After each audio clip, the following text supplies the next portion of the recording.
mabilis ang naging turnover kay bagong Executive Secretary Ralph Recto matapos magbitiw si Lucas Bersamin bago maging kanang kamay ng Pangulo. Ano-ano nga ba ang kanyang mga trinabaho? Narito ang agenda report ni Ivy Reyes.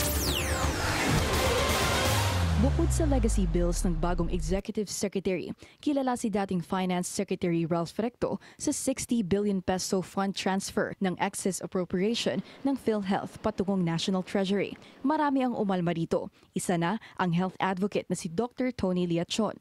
Ibinalik naman na ang 60 billion peso sa PhilHealth. Pero ang tanong ni Liachon, bakit tumagal pa ang remittance nito at tila hindi naging priority? Para kay Liachon, hindi magandang desisyon ang i-appoint ang tulad ni Recto bilang Executive Secretary.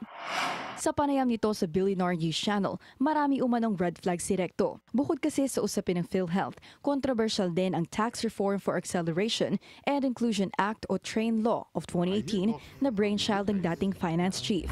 Sa ilalim ng TRAIN Law, ilan sa mga pinatawan ng mas mataas na excise tax rates ang petroleum products at mineral products.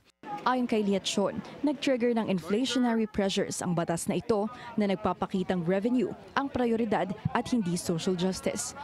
Kung maipapalit daw sa Executive Secretary, hindi dapat isang recycled political figure at mas lalong hindi yung may bahid ng kontrobersya.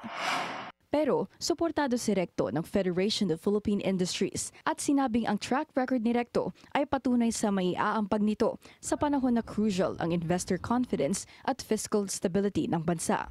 Ngayong si Recto na ang Executive Secretary, nangako raw ito sa Malacanang na hindi mawawala ang pagiging ekonomista niya sa paggampan bilang kanang kamay ng presidente. Kaya naman, ang 2026 budget inaasahan ng palasyo na maipapasa on time. Para sa agenda, Ivy Reyes, Billionaire News Channel.